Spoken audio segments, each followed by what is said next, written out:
और भारतीय जनता पार्टी का जो चरित्र है वो झूठ बोलने का है। उसके पेट के सवाल को कौन हल कर रहा है, उसके शिक्षा दीक्षा रोजगार के सवाल को कौन हल कर रहा है, किसके पास वो दम है।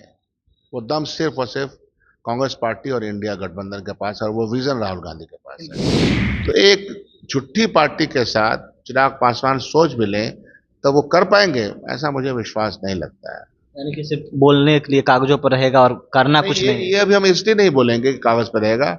इच्छा जताई है तो 6 महीने का देख लेंगे, 6 महीने के बाद बोला जाएगा। हम ये जानते हैं कि जिस पार्टी के साथ है उसका चरित्र झूठ बोलने का, धोखा देने का रहा है। तो जिस पार्टी का, जो बड़ी पार्टी है जिसकी सरकार है, ये लोग तो उसमें एक एक शतरंज के मोहरे हैं। नमस्कार, आप देख रहे हैं न्यूज़ 4 नेशन। मैं आपके साथ तबजीत सिंह। जनता दल यूनाइटेड की राष्ट्रीय कार्यकारिणी की बैठक हुई, उसमें जो राष्ट्रीय कार्यकारी अध्यक्ष हैं वो बनाए गए हैं संजय झा। तो कहीं ना कहीं जिस तरह से जातीय समीकरण को लेकर जदयू है, जो कहीं दिख रहा है जिस तरह से इस बार कैबिनेट में सवर्णों को जगह और दलितों को जगह दिया गया है, तो वहीं अब इस बार ब्राह्मणों को पार्टी में अहम जिम्मेदारी दी गई है। तो क्या 2025 विधानसभा में ये फैक्ट नजर आएगा? इसी बात करने के लिए हमारे साथ है कांग्रेस के विधायक दल के नेता है डॉक्टर शकील अहमद खान। सर, कैसे देख रहे हैं जिस तरह से संजय झा को कार्यकारी अध्यक्ष बनाया है, तो जातीय समीकरण को कैसे देख रहे हैं जदयू का? कैसे देख रहे हैं? हम अपनी निगाहों से सामने देख रहे हैं। संजय झा बनाए गए हैं, मुबारक हो उनको। जनता दल यू का अपना एक इंटरनल फैसला है, संजय झा बने हैं। अब ये किस कारण से बने, नहीं बने, किस सोच के तहत बने, तो जनता दल यू में अप्रकाश स्टेट लीडरशिप भी रह चुके हैं, नेशनल लीडरशिप भी रह चुकी है, उसका कोई फैक्टर नहीं होने वाला है। लेकिन 2025 में कहीं फैक्टर तो दिखेगा ना, क्योंकि अति पिछड़ा से बनाया गया कैबिनेट मिनिस्टर, फिर स्वर्ण से बनाया गया है, फिर ब्राह्मणों को जगह दिया गया है। तो ये तो विधानसभा सवाल ये है कि गुड गवर्नेंस इंपॉर्टेंट है जनता के लिए। उसके पेट के सवाल को कौन हल कर रहा है, उसके शिक्षा दीक्षा रोजगार के सवाल को कौन हल कर रहा है, किसके पास वो दम है। वो दम सिर्फ और सिर्फ कांग्रेस पार्टी और इंडिया गठबंधन के पास है, और वो विजन राहुल गांधी के पास है। बिहार में तो नीतीश कुमार 17 साल से 18 साल से 18 साल से है, तो बिहार राज्य का कल्याण क्या हुआ? दूसरे प्रदेशों की तुलना में बिहार का जो कल्याण जिस तरह से होना चाहिए, जिस तरह से यहाँ इकोनॉमिक डेवलपमेंट होना चाहिए, जिस तरह से बिहार का अपना रिसोर्सेज बढ़ना चाहिए ताकि हम दूसरों पे आश्रित नहीं रह सकें, वो मैप देना चाहिए ना। मैप तो वो होना चाहिए, नक्शा तो आना चाहिए जनता के सामने। आखिर पलायन क्यों होता है? आखिर स्टूडेंट्स दूसरे यूनिवर्सिटियों में बिहार से बाहर क्यों चले जाते हैं लाखों की तादाद में? कुछ ना कुछ गड़बड़ी है। इस गड़बड़ी को ठीक करना चाहिए। मैं आशा करता हूं कि ठीक करेंगे। लेकिन नीतीश कुमार इस बार अहम भूमिका में है केंद्र सरकार में, जदयू अहम भूमिका में है। तो जिस तरह से कल राष्ट्रीय कार्यकारिणी की बैठक हुई, तो इसमें विशेष राज्य का दर्जा हो या जो जातीय आरक्षण को सीमा को बढ़ाने की 9वीं सूची में शामिल करने की बात कही जा रही है जदयू की तरह। तो इस बार बिहार को कुछ नहीं, वो लाभ मिलेगा? कागज पे वो अहम भूमिका में है, क्योंकि इनके बिना और जो वहाँ के आंध्र प्रदेश के जो सीएम हैं उनके बिना सरकार चल नहीं पाएगी। भारतीय जनता पार्टी का 400 पार का नारा तो फुसफुसाहट में खत्म हो गया। और घमंड गुरूर तकब्बुर सब टूट गया। तो अहम पोजीशन पे अभी तक तो पेपरे में देख रहे हैं।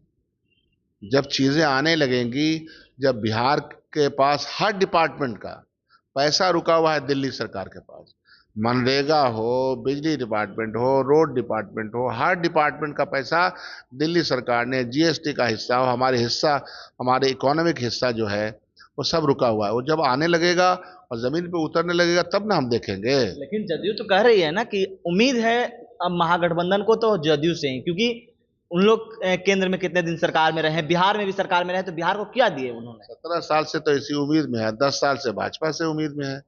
उम्मीद लगाए जनता टिकटिकी बांध करके देख रही है, और बिहार पिछड़ा होता चला जा रहा है। बिहार का मतलब बिहार के लोग, बिहार के अवाम, बिहार के नौजवान पीछे हो गए हैं ना। आगे कहाँ आए हैं? ह्यूमन इंडेक्स में कहाँ आए हैं? ह्यूमन डेवलपमेंट में कहाँ पे आए हैं? रिसोर्सेज के मामले में क्या तरक्की हुई है वो बताया जाए ना, उसका ब्लूप्रिंट देना चाहिए। लगातार तमाम पार्टियां बिहार में हैं जो समीक्षा बैठक कर रहे हैं, बीजेपी हो, कांग्रेस हो, आरजेडी हो, जदयू हो, सभी ने कर लिया। कांग्रेस ने नहीं किया अभी तक। आप लोगों को न्यूज वैल्यू को बढ़ाने के लिए ये सब बात करते हैं। हम लोगों ने CWC की बैठक की, जिसमें हिंदुस्तान भर के तमाम नेता जुड़े। CWC की बैठक में हर राज्य के रिप्रेजेंटेटिव ने अपनी बात कही। हम एक बड़ी समीक्षा दिल्ली में तो कर चुके हैं, दिन भर की चली, दिन भर बैठे, हर राज्य के, तो मैं खुद भी बोला था उसमें, तो बिहार की चर्चा हुई थी। अब ये रहा कि पॉइंट टू पॉइंट चर्चा ये चलता रहे, वो भी हो जाएगा, पॉइंट टू पॉइंट भी होगा। बिहार की चर्चा हुई, नेचुरली तो 9 में तो 3 आपने जीता, तो क्या समीक्षा की है 2025 में, क्या समीक्षा किया? वो कोई दिक्कत नहीं है, वो तो स्थितिवश जीत और हार होती रहती है। कहीं पे हम लोगों को जितना चाहिए था नहीं जीत पाए, वो एक बातें हो चुकी हैं। लेकिन और भी ज्यादा समीक्षा से बड़ी बात है कि अपनी तैयारी आने वाले 2025 में कैसी होनी चाहिए। ये क्या कांग्रेस की स्ट्रेटेजी क्या नहीं, रहेगा? बहुत स्ट्रेटजी मजबूत है, वो आपके माध्यम से हम बता देंगे तो भाजपा नहीं समझ जाएगी क्या स्ट्रेटजी है, तो उसका उल्टा करेगी। आपके माध्यम से क्यों बताएं हम। इस पर चिराग पासवान कैबिनेट मिनिस्टर बने हैं, तो वो बिहार के लिए कह रहे हैं कि अब बिहार में काफी सारी फैक्ट्रियां लगाएंगे, बिहार को विकास करेंगे, तो बिहार, तो इसको कैसे आप तो उनको मुबारक। एक तो क्या होता है कि जब इच्छा का और ज्ञान दोनों एक साथ चलना चाहिए, तो इच्छा हो ज्ञान नहीं हो, ज्ञान हो और इच्छा नहीं हो, तो दोनों की बड़ी कमी नजर आ रही है। क्योंकि अगर ज्ञान होता तो सबसे पहले उनका प्रयास होता कि यहाँ इंडस्ट्रियल डेवलपमेंट के पहले एक माहौल बनाया जाता है। जमीन, यातायात, सड़कें, बिजली, ये सब 24 आवर्स है कि नहीं है, प्लस जो इंडस्ट्रियल कॉरिडोर सब है, जो हमारी ज़मीनें दी जाती हैं, जो पैसे लगाएंगे उनके लिए हम कौन सी सुविधा दे रहे हैं, ये सारी चीज़ तो चिराग जी को सब समझना चाहिए। आए और मैं तो उनको एक चिट्ठी लिखूंगा, हर ज़िले का एक मैप दूंगा, यहाँ यहाँ बनाइए। तो 40 ज़िला है, तो कम से कम 400-500 इंडस्ट्री बनेगा, तभी तो मामला ठीक होगा। और एक सब्सिडरी भी बनती है, उसके साथ इंडस्ट्री बनती है, इंडस्ट्री के साथ छोटी इंडस्ट्री बनती है। तो आगे आगे देखिए, बोलना, लिख करके पढ़ देना और जमीन पे उतारना बड़ी बात। अगर ऐसा होता तो भारतीय जनता पार्टी का जो चरित्र है वो झूठ बोलने का है। तो एक झूठी पार्टी के साथ चिराग पासवान सोच भी लें तो वो कर पाएंगे, ऐसा मुझे विश्वास नहीं लगता है।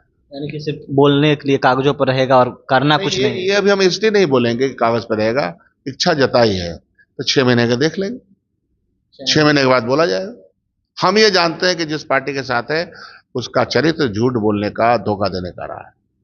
तो जिस पार्टी का, जो बड़ी पार्टी है जिसकी सरकार है, ये लोग तो उसमें एक एक शतरंज के मोहरे हैं, तो इनको क्या मिलेगा कैसे मिलेगा पता नहीं।